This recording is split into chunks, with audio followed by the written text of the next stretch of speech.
Diary. Welcome to our last installment of A Girl's Guide to Life, a digital diary podcast. In this episode, we will wrap up the things we've learned about femme oppression, and we will be discussing the things I learned in this project. This social action project was meant to bring forth an action to a topic, but also to help us further our social justice journey. So, I'll be giving you some insight on how I grew this semester. Toward the end of this episode, I will also bring forth some suggestions on what we can do from this point on, from what I've learned in my course this semester, and then I'll also open up the discussion to you. So sit back, relax, grab a drink and a snack, and let's get ready. I find this episode a little bittersweet. For a while I was looking forward to this project being over. It was kind of stressful, and at the beginning I felt like I bit off more than I could chew. But you guys made it completely worth it. Your enthusiasm and encouragement through the whole process made this even more possible than I imagined. So thank you. I was really nervous at the start of this whole project, but I've gotten really comfortable talking to you. I didn't feel like I was just talking to a camera. I felt like I was sitting in front of a friend having a conversation, and that's all thanks to y'all's submissions. They were absolutely phenomenal and created such great conversation, and I truly wouldn't be as comfortable as I am talking on this platform if you were not here. So thank you for sharing this with me. Throughout this project, I gained a lot of knowledge, not just knowledge of social justice, like how to talk about these things and define terms and connect them to everyday life, but I also learned a lot about myself along the way. I learned I'm actually pretty good at talking to a camera, and sometimes I say the right things. But this whole semester, I've been learning how to live on my own as a woman for the first time, and having this project be able to kind of help me through that was really cool. I struggled with how I could end this podcast, but to kind of close the same way that we did in class, I thought it would be good to talk about what we can do from here.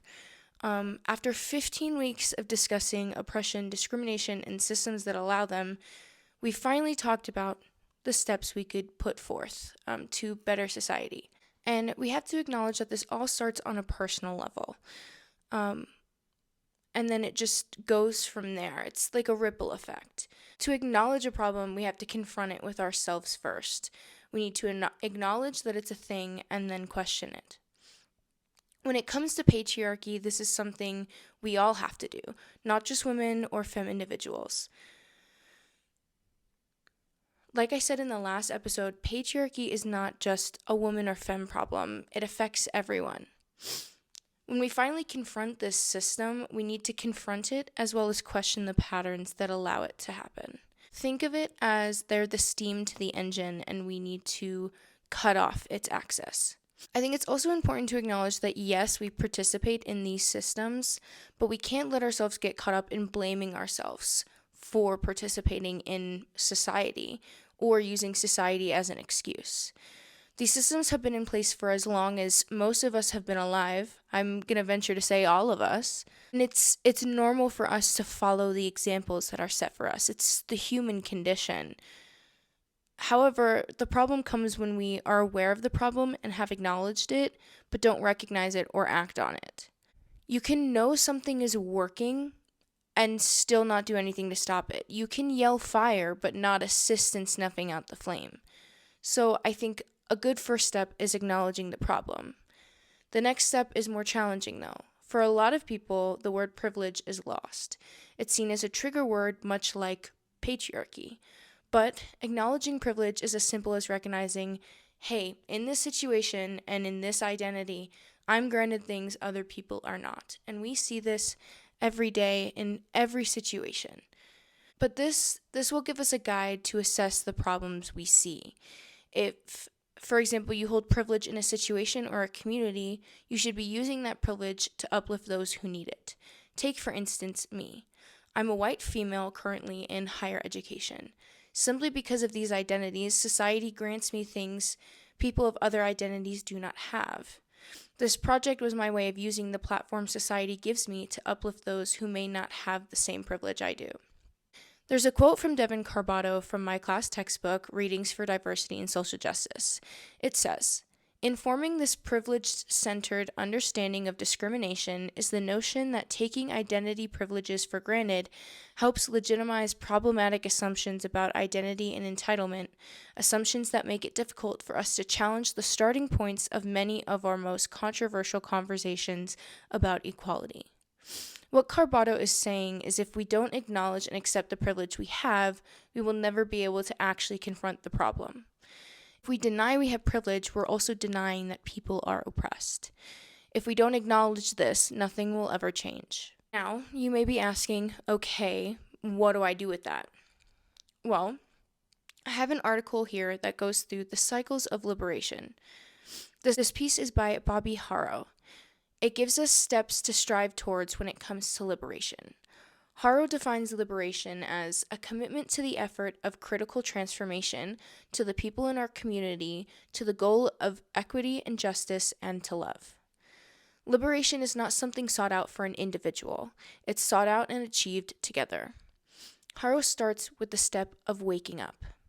She says this waking up step consists of an incident that creates cognitive dissonance. Cognitive dissonance is having inconsistent thoughts or beliefs, and this happens when we start questioning things. This is our realization of the problem. The next step is getting ready. Harro says the crucial parts of this step are introspection, so looking within ourselves, education, which is learning about things that we want to dismantle, and raising our consciousness. This would be becoming more aware of the injustices we see. Now we start with the reaching out step. This is where we step out of ourselves and move towards others. We start calling out the injustices we see. We start using the tools we've learned. It's the start of the action. Next, we go to building a community. This means we're seeking out people like us as well as people different from us. The next big step is the coalition step. This is bringing multiple groups together, alike and different, to lobby for change. Coalitions are to educate as well as build allyship and leadership. Next, we create change. This would look like critically transforming institutions, influencing policy, taking risks, guiding change, and healing together. The last and very crucial step is to maintain. We cannot have all this change or bring forth action and then let it go dark. We must maintain this, and this is why it's a cycle. It is constantly going, constantly moving, and constantly working. One thing to remember is that this cycle, like I said, is always moving. It's moving with us as we constantly change and become more aware of things. This is a tool we've been provided with, and we should use it. I think ending on these notes is a good thing. We've learned all of these things that make us feel small and hopeless, but knowing there's a chance at liberation, I think, is hope enough. I think sometimes we get kind of scared with how daunting these things are. But I think when we break them down into steps and into bite-sized pieces, it's a little easier to swallow. I think sometimes hearing that we can't do it alone is a little discouraging because we start finally waking up to these things and we want change and we want it immediately, and we think the best way to do that is by ourselves or on our own level. But to get the liberation that we all deserve and are truly seeking, we have to do it together. And I think sometimes that's challenging because, it's human. People don't get along. Things go bad. But that shouldn't discourage us because whatever good you do, it still stays good. Even if something bad happens, we still have that good. And I think a lot of the movements we've seen recently are examples of that, how movements have died out, but then, they become, people become aware of them again, and they shoot and rise back up. And I think that's also something we can draw hope from, is the fact that we're always fighting for change. We've always been having these successful movements. And I feel like a lot of times we talk about the movements that have failed, but there's so many movements that have succeeded and created an impact, maybe not instant change, but they've made people start questioning things. I think sometimes we get in the headspace of wanting to create this big immediate change, but sometimes all we need is a ripple effect. Sometimes all we need is to drop a stone and watch it ripple out and watch it touch everyone and everything and create this huge disturbance that will then create change. And sometimes we don't need a huge disturbance. That large ripple came from a tiny little pebble. And that's, I think, how a lot of this changes. And that's how the cycle starts. It starts with one thing that you've questioned, one thing to create this cognitive dissonance that makes you start questioning your beliefs. And so I think, yes, it's discouraging to hear you can't do it alone, but it's also so hopeful to know that you get to work with other people for this change. And at the end, you all get to reap the rewards. It's liberation for everyone. So I think this was a good way to close out this four-part installment.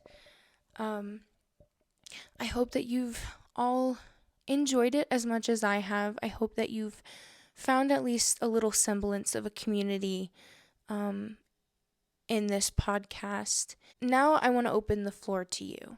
If you've enjoyed the conversation, I'll ask you to leave a comment and just let me know what you want to see, because I can continue conversations like this, and you can leave me suggestions if you want to see a different format or different topics. Leave me ideas. If you want to see more pop culture stuff, but still have these commentaries, let me know. It's something that I'd look forward to doing. I think it would be fun. But we can also just leave it here. We can close off here and still keep the community open. My socials are always open if you ever need conversation or community. My DMs on my Instagram and Twitter are always open, so feel free to hop in those and ask questions or just talk. Send me your favorite songs and movie suggestions and TV shows. I want to hear from you, and I want to keep this community going, because from the small feedback I've received so far, quite a few of you seem to be enjoying it. So let me know if it's something you'd want to continue, because I'm totally down for that. And again, I just want to thank everyone again for being patient with me. I know I've been teasing this podcast since the beginning of the semester. It's been months. And it all came very late at the end of the few months. I learned that procrastination is very real. And I've known this, but I didn't think it was this real.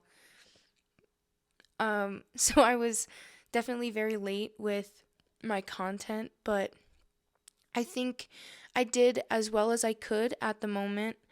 I'm still learning these terms. I'm still learning, the space that I can hold. So leave any comments, concerns, questions in that comment section, and we can continue this or, sign off here.